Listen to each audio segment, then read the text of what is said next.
Hello and welcome to another episode of the Sankofa Cultural Collective series. I am your host, Natalie.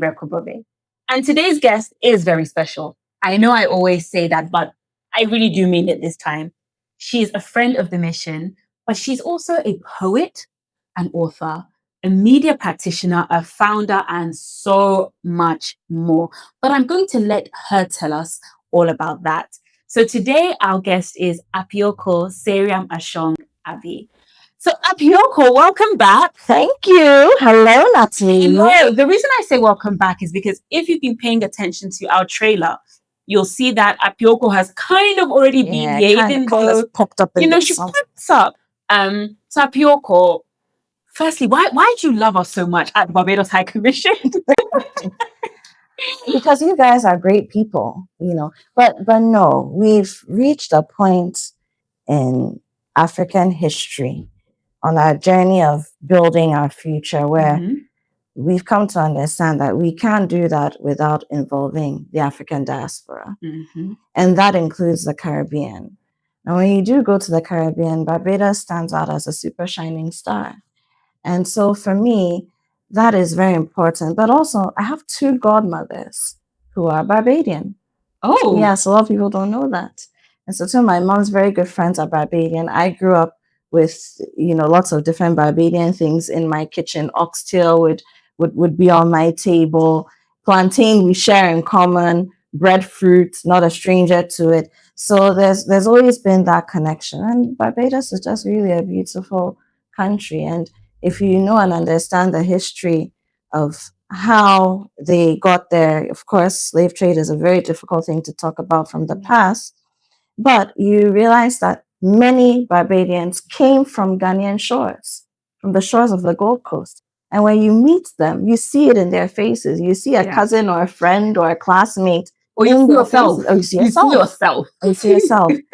And so for me, if there's an opportunity to join in the work, culturally speaking, of what the mission does, and then to be a friend and sort of put my money where my mouth is, put my hands to the wheel to do the work, to build that connection, then I will do it. And I do it in love.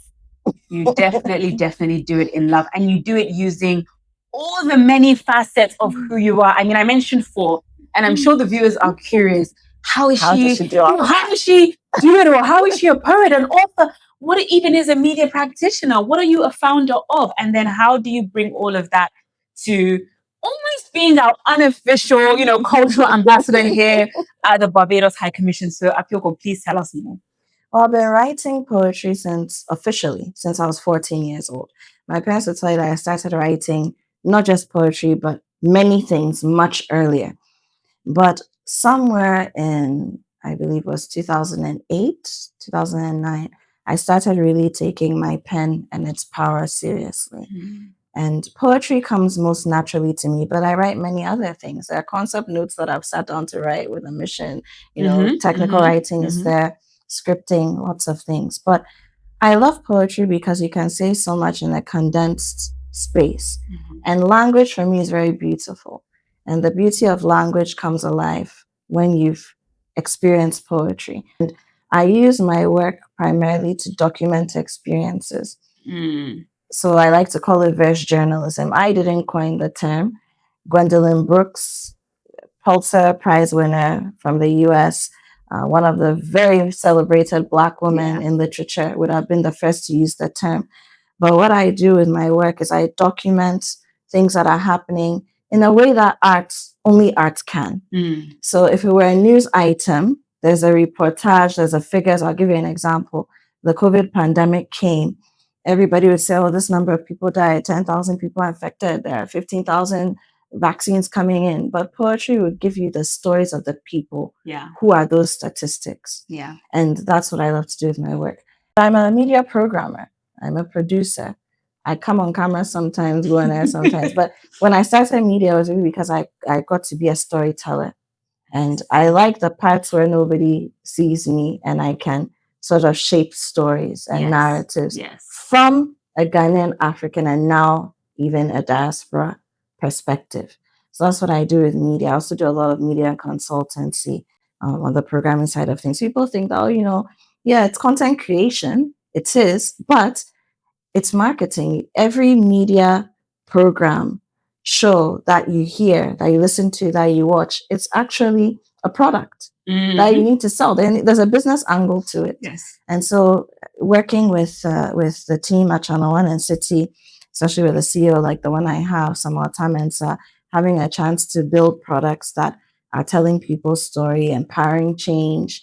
For me, that's been very interesting. So that's a media practitioner side in a nutshell. I love it. But I'm also the founder of the Breathing Art Studio.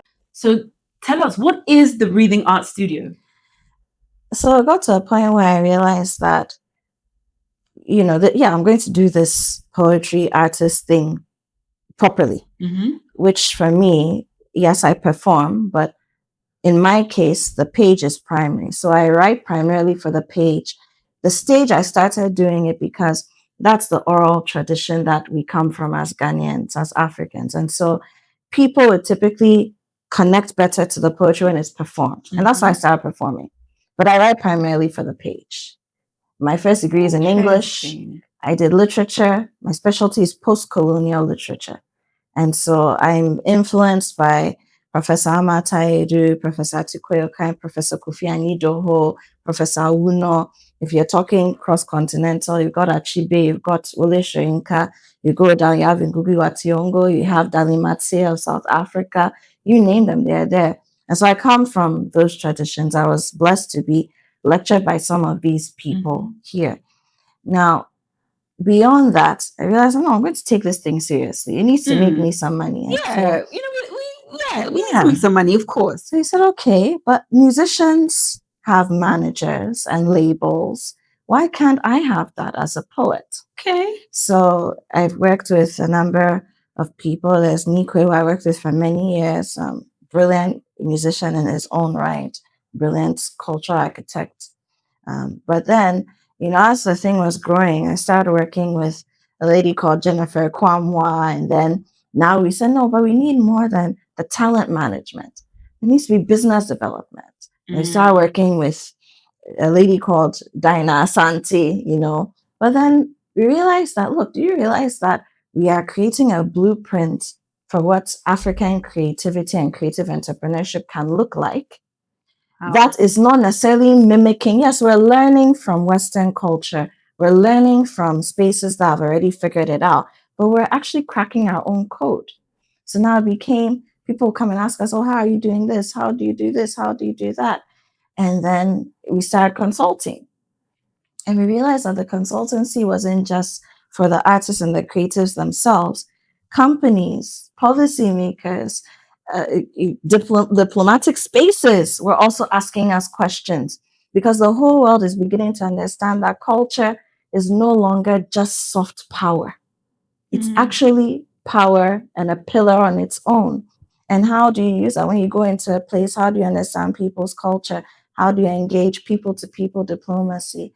And so we set up this Breathing Art Studio that does these different things. It's consultancy and support, capacity building for the creatives themselves. How do you turn this into a business? How do you market yourself? How do you brand yourself?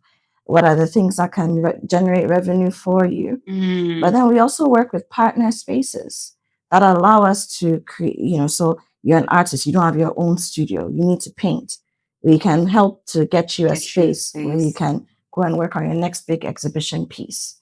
Or you're a musician, you need to record, you don't have the money. Can we help you fund that? Or can we get you into a partner studio so that you can do your recording? So all these different things. But then there's a consultancy for the business people. So people want to know, oh, I want to engage creativity. I want to invest. How do I do it? There's that. The High Commissioner of Barbados comes and says, well, we want to engage creatives. Where do we go? Who do we talk to? How can it be meaningful and sustainable? And then we do that. So beyond the consultancy, and the final layer is that we're also a think tank. We have a lot of data. Interesting. A lot of data. Traveled all over the country. We've worked with partners across the continent as well to gather data about the culture and creative industries, what they call now the CCIs. But also working with partners. We've with UNESCO, with the World Bank, with the European Union, with the High Commission of Barbados, and now Barbados as a state itself, because we'll talk about that. I'm sure we've gone there and we've gathered information. Very much so. And the next thing is to start putting out some of these things in white papers, research papers, so that it's open and people see that there's real potential for return on investment if you invest in the cultural industries. And then also, if business people and policymakers are working with creatives, then creatives don't have to be everything. You don't have to be the marketer, that all that,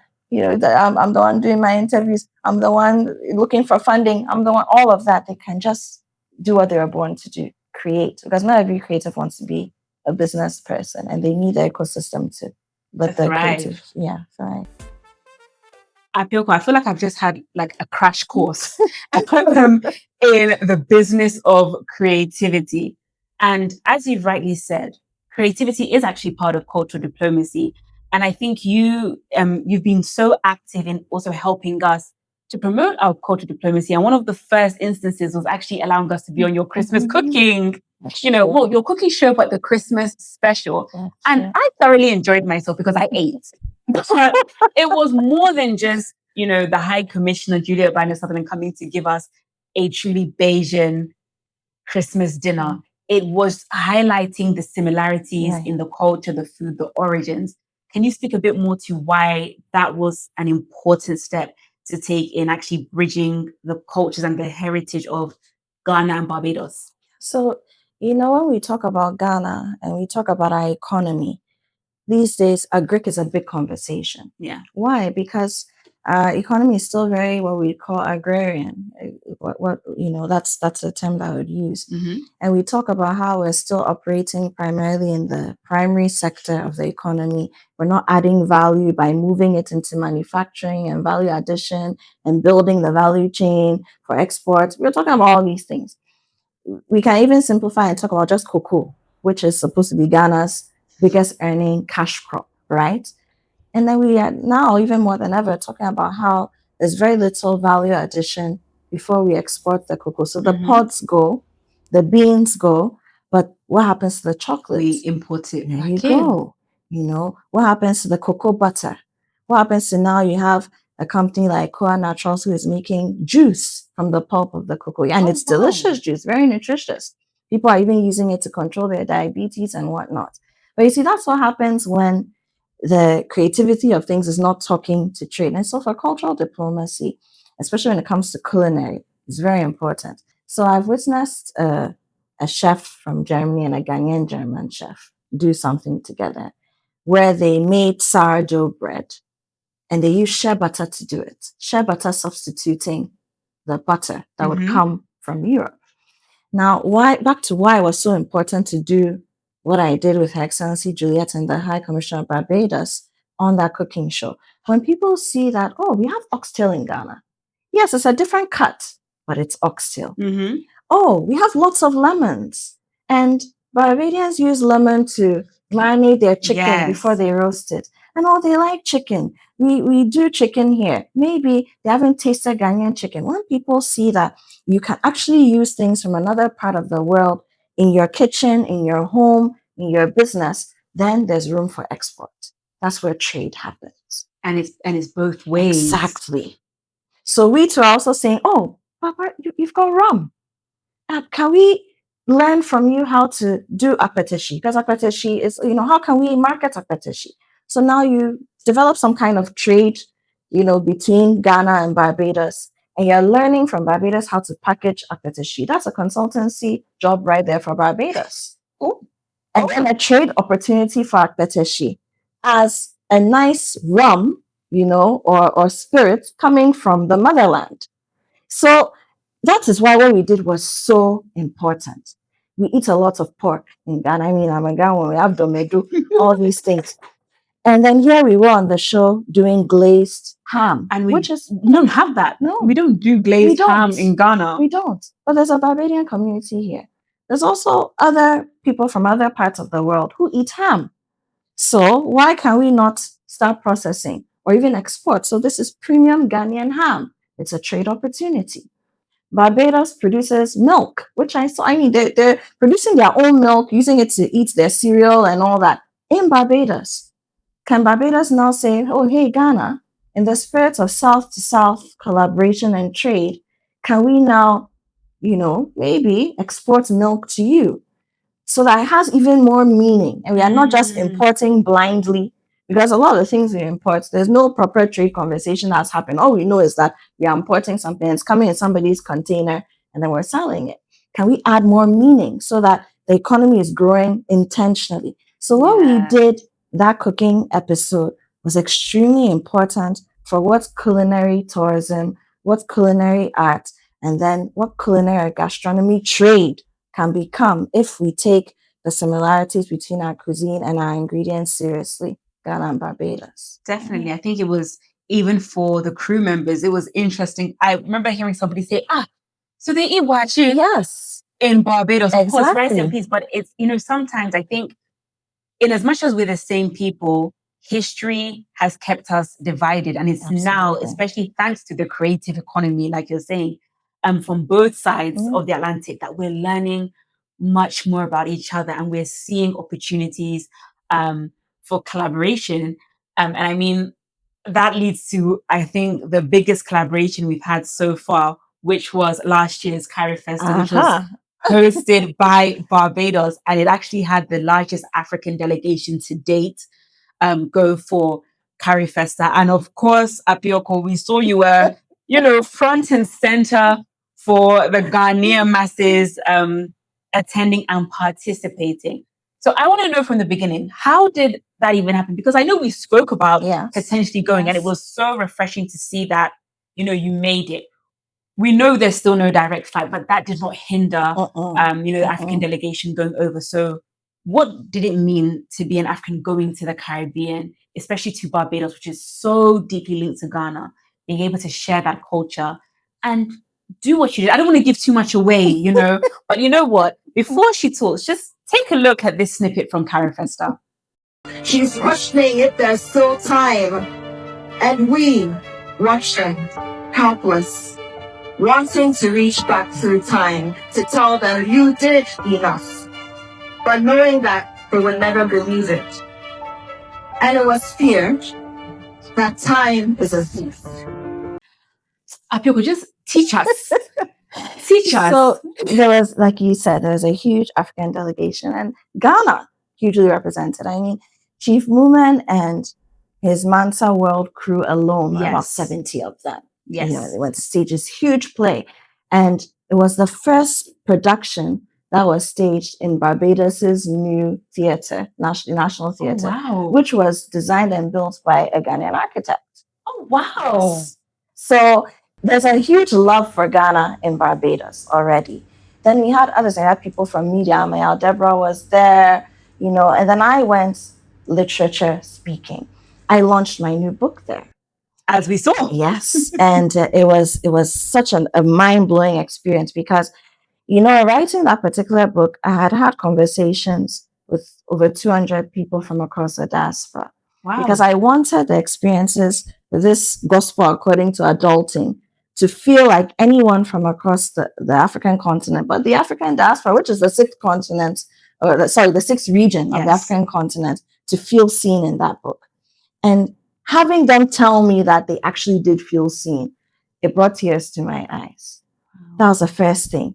Now, being there, me, my team and I always see far. So when we're going, we asked the Creative Arts Agency of Ghana and then also the Ghana Tourism Development Company, GTDC, to endorse my going.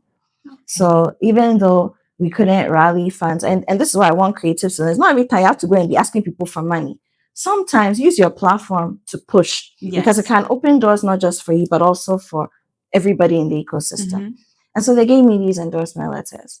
Now, of course, Her Excellency Juliet Bynner Sutherland, High Commissioner of Barbados to Ghana, was in Barbados for Carry Festa.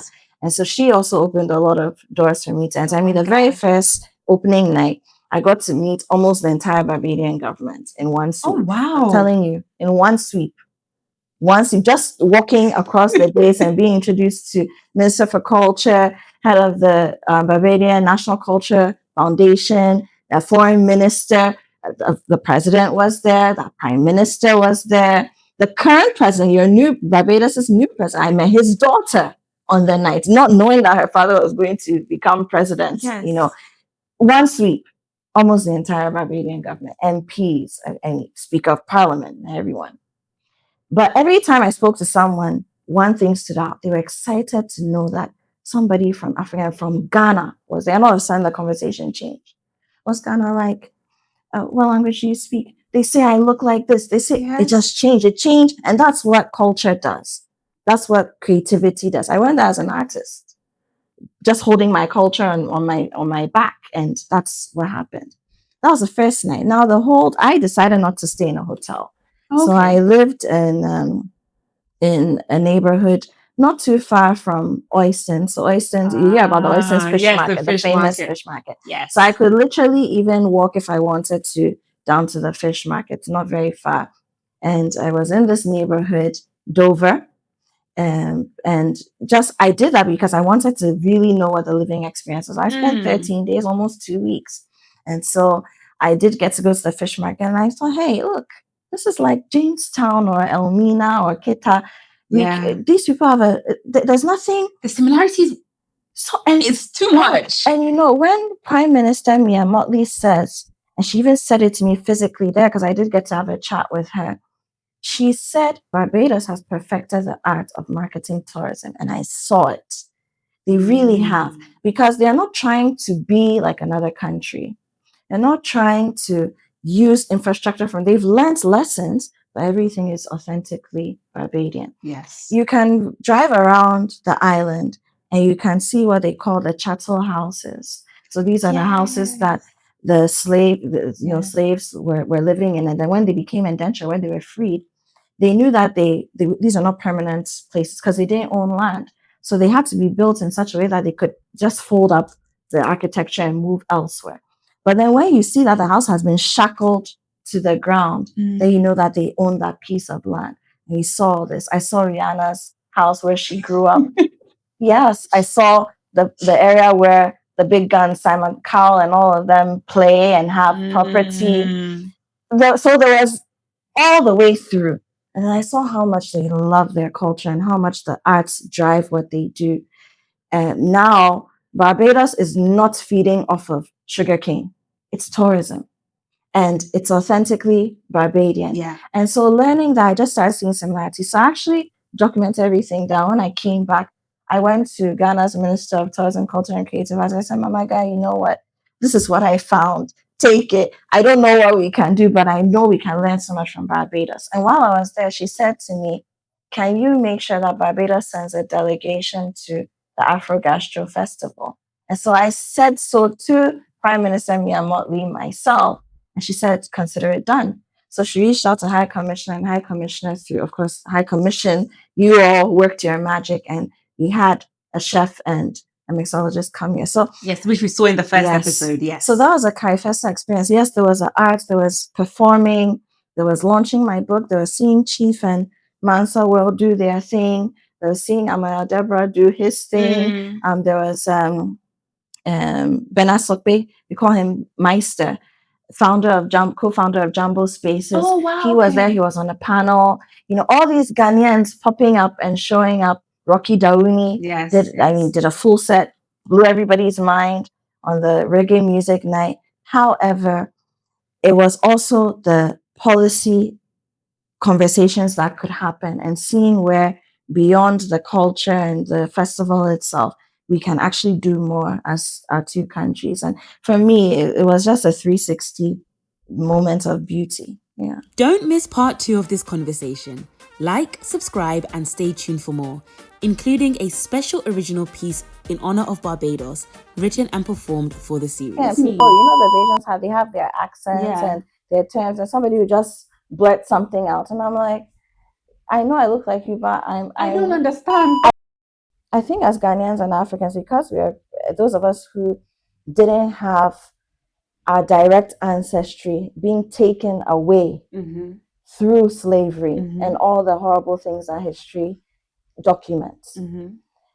Sometimes it's very easy to take what we have for granted. So the Bajan pepper sauce. Yes.